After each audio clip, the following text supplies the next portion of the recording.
4 دن سے میں کتاب مذہب، سائنس اور نفسیات پر کچھ ہلکا پھلکا لکھنے کی کوشش کر رہا تھا، کیونکہ جتنا بھاری بھرکم لکھنا تھا وہ ڈاکٹر سہیل زبیری اور ڈاکٹر خالد سہیل مل جل کر لکھ چکے تھے۔ کتاب پڑھتے ہوئے یہ جاننا مشکل ہو رہا تھا کہ سہیل زبیری اور خالد سہیل کی شخصیات زیادہ بھاری بھرکم ہیں یا ان کی یہ کتاب ریلیجن، سائنس اینڈ سائیکالوجی، جس کا اردو ترجمہ نعیم اشرف ہم جیسے اردو دانوں کے حوالے کر چکے ہیں۔ نعیم اشرف کے ترجمے اردو سے انگریزی میں ہوں یا انگریزی سے اردو میں اتنے پختہ ہوتے ہیں کہ دونوں زبانیں خوش ہو جاتی ہیں۔ پیشے کے اعتبار سے فوجی انجینئر اور ماہر تعلیم ہیں۔ مشینوں اور بچوں کو بھی ہمیشہ خوش رکھا اور ادب میں ادب کے ساتھ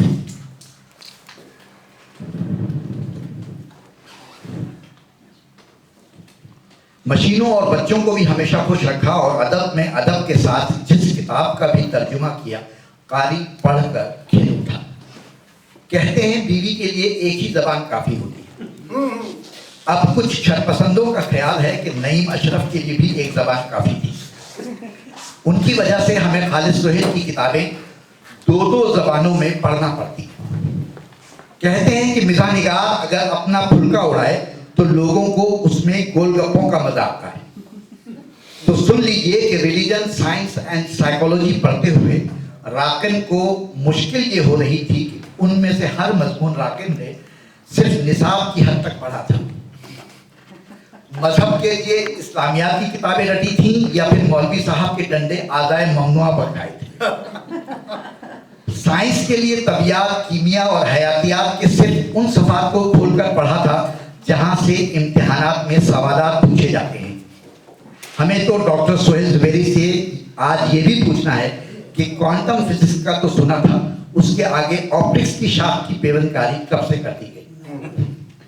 ہم ہی وہ طالب علم تھے جس نے سائنس اور آرٹس کی فیکلٹیز کے چکر کاٹ کر بالآخر صحافت میں ماسٹرز کر لیا تھا۔ اس پر ابا جان کا تاریخی جملہ سامنے آیا تھا کہ بیٹا تم نے ڈگری حاصل کر لی، اب جاؤ تعلیم حاصل کرو۔ اب رہ گئی بات نفسیات کی، تو اس کے لیے بھی نفسیات کی کتابیں نہیں پڑھی، بس اطراف موجود نفسیاتی مریضوں سے کام چلایا۔ اور اب جا کر ڈاکٹر خالد سہیل کے نفسیاتی مضامین ہم سب پر پڑھنا شروع۔ ان مضامین کی تعداد پلک جھپکتے 500 تک پہنچ گئی، جس پر ہماری اپنی بیگم کا مشورہ ہے کہ اب آپ خالد سہیل پر پی ایچ ڈی کر لیں۔ قصہ مختصر، ہم نے کتاب کی وقت گردانی شروع کی۔ کتاب پڑھتے پڑھتے کئی بار آنکھ لگی اور کئی بار کتاب میں اتنا ہی دل لگا جتنا کہ محبوبہ میں لگتا ہے۔ پھر ایک رات ایسی بھی آئی کہ ہم نے کتاب کو سینے سے لگا کر اس پر چند جملے یونیکوڈ میں لکھے اور اس کی تاب نہ لا کر خود سو گئے۔ یہ سونا پہلی بار ہمارے لیے اعزاز بن کر سامنے آیا، کیونکہ اس دن ہمارے خواب میں نیوٹن، سیگمنڈ فرائڈ اور اسٹیفن ہاکنگ تینوں ایک ساتھ آ گئے۔ ہم تینوں کو دیکھ کر بوکھلا گئے۔ ہم نے دس بستہ ان سے عرض کیا کہ ہمارے خواب اور خوابگاہ کی جگہ تنگ ہے، آپ تینوں کو کہاں بٹھائیں؟ ان میں سے دو نے یک زبان ہو کر کہا چلو جگہ تنگ ہے، مگر پھر ہمیں کیوں تنگ کر رہے ہو؟ پھر اس جملے کا ترجمہ تیسرے نے نعیم اشرف کے انداز میں کیا۔ ہم نے عرض کیا ہم نے آپ کو کب تنگ کیا؟ ہمیں تو آپ کا نام بھی ٹھیک سے لینا نہیں آتا۔ تینوں نے اس بار ترجمے کو ایمن الظواہری سمجھ کر ڈھرول مارا اور یک زبان ہو کر بولے یہ دونوں ڈاکٹر اور یہ دونوں سہیل ہمیں بڑا تنگ کر رہے ہیں۔ کیا ضرورت تھی انہیں فلسفے اور اس سے بھی زیادہ مذہب اور نفسیات سے جوڑنے کی؟ ہم نے ہاتھ جوڑ دیے، کہا تشریف رکھیں آپ کو چائے پلاتے ہیں۔ بولے اپنے پاکستانی ارسطو کی بات کا بھرم رکھو اور چائے پینا پلانا کم کر دو، کینیڈا میں ہو پینے والے اور مشروب ڈھونڈو۔